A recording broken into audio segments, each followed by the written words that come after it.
Bismillahirrahmanirrahim. Assalamualaikum warahmatullahi wabarakatuh. Alhamdulillah, salatu wassalamu ala rasulillah wa ba'd. Disyukur kepada Allah subhanahu wa ta'ala segala karunia nikmat yang telah Allah berikan kepada kita.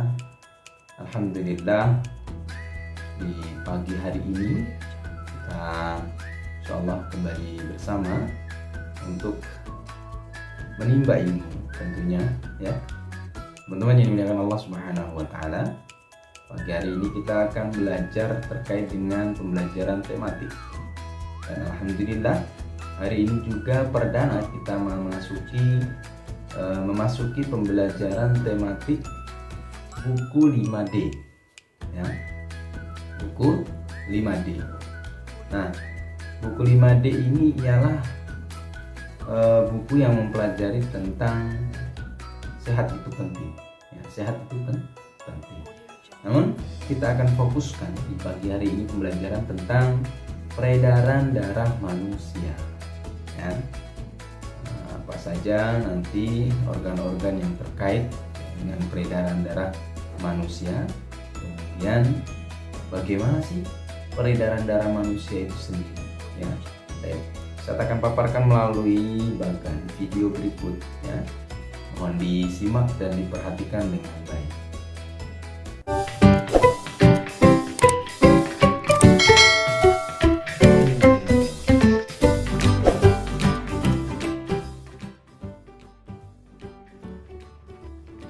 Media pembelajaran sistem peredaran darah manusia. Pada media pembelajaran kali ini, yang akan kita pelajari adalah apa itu sistem peredaran darah, organ peredaran darah besar, dan peredaran darah kecil.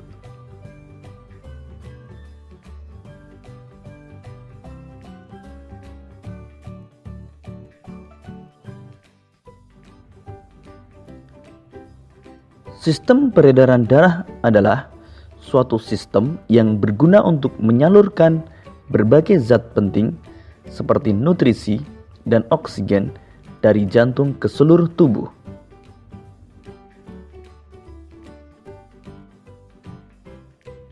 Peredaran darah manusia merupakan peredaran darah tertutup karena darah mengalir di dalam pembuluh darah. Peredaran darah manusia juga disebut peredaran darah ganda karena darah mengalir ke seluruh tubuh dengan melewati jantung sebanyak 2 kali.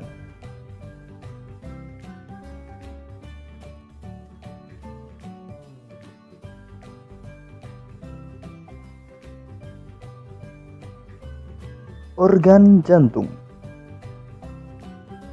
Jantung terletak di dalam rongga dada sebelah kiri. Jantung berfungsi memompa darah ke seluruh tubuh. Jantung manusia terdiri dari 4 ruang, yaitu serambi kanan, serambi kiri, bilik kanan, dan bilik kiri. Antara serambi dan bilik dipisahkan oleh katup. Katup tersebut berfungsi agar darah yang sudah berada di bilik tidak kembali ke serambi.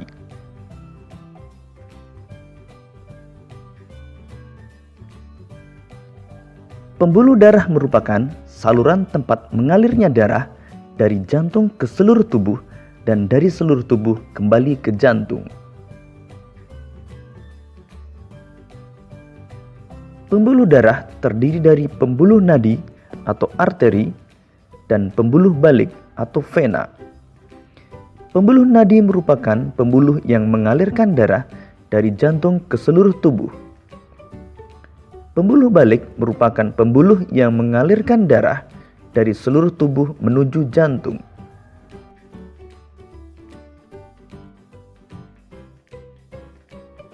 Berikut ini perbedaan pembuluh nadi dan pembuluh balik.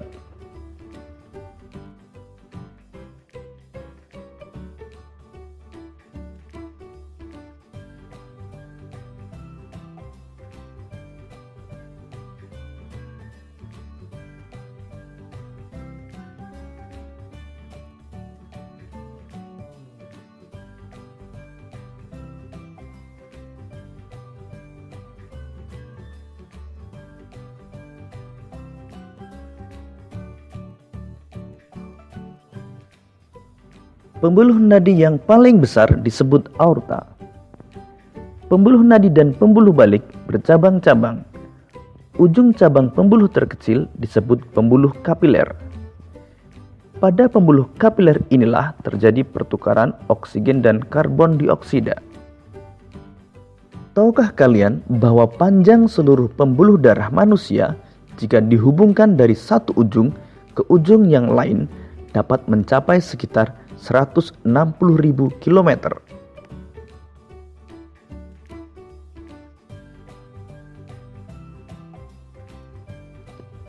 Serambi kanan berfungsi menerima darah kotor atau darah yang kaya karbon dioksida dari seluruh tubuh.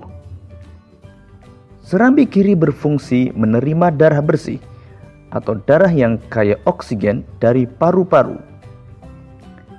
Bilik kanan memompa darah kotor dari jantung ke paru-paru. Bilik kiri memompa darah bersih dari jantung ke seluruh tubuh. Vena pulmonalis membawa darah yang banyak mengandung oksigen dari paru-paru ke jantung. Arteri pulmonalis mengalirkan darah yang banyak mengandung karbon dioksida dari jantung ke paru-paru. Paru-paru berfungsi sebagai penyuplai oksigen ke dalam darah.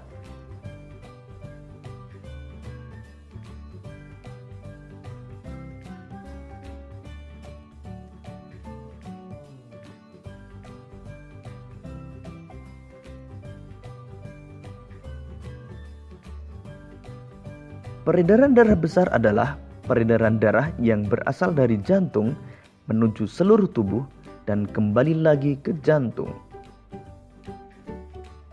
Berikut ini urutan peredaran darah besar pada manusia.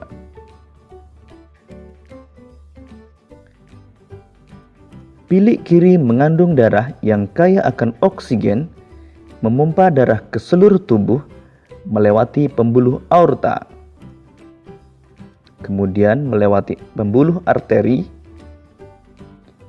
menuju tubuh bagian bawah dan tubuh bagian atas.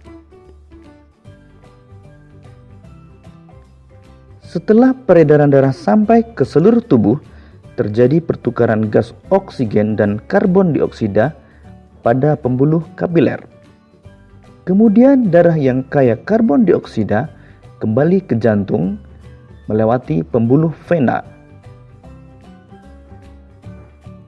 dan sampai pada serambi kanan.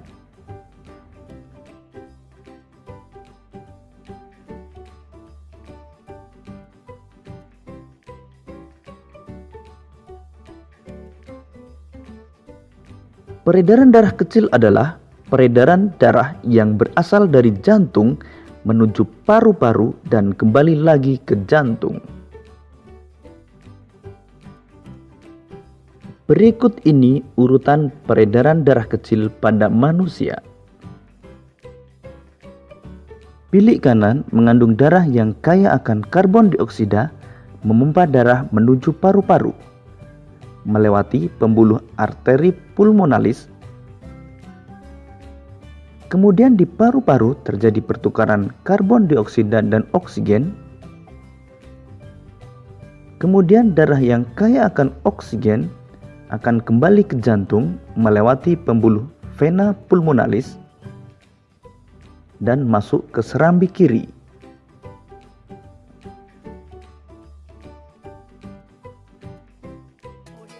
Ya, itu tadi ya penjelasan terkait dengan peredaran darah, sangat jelas, insya Allah sangat detail. Mudah-mudahan teman-teman bisa memahami dengan maksimal. Ya, kita cukupkan pembelajaran kita pada pagi hari ini dengan sama-sama mengucap kafaratul majlis. Subhanakallahumma wa bihamdik, asyhadu an la ilaha illa anta, astaghfiruka wa atubu ilaik. Syukran lakum, jazakumullah khair. Wassalamualaikum warahmatullahi wabarakatuh.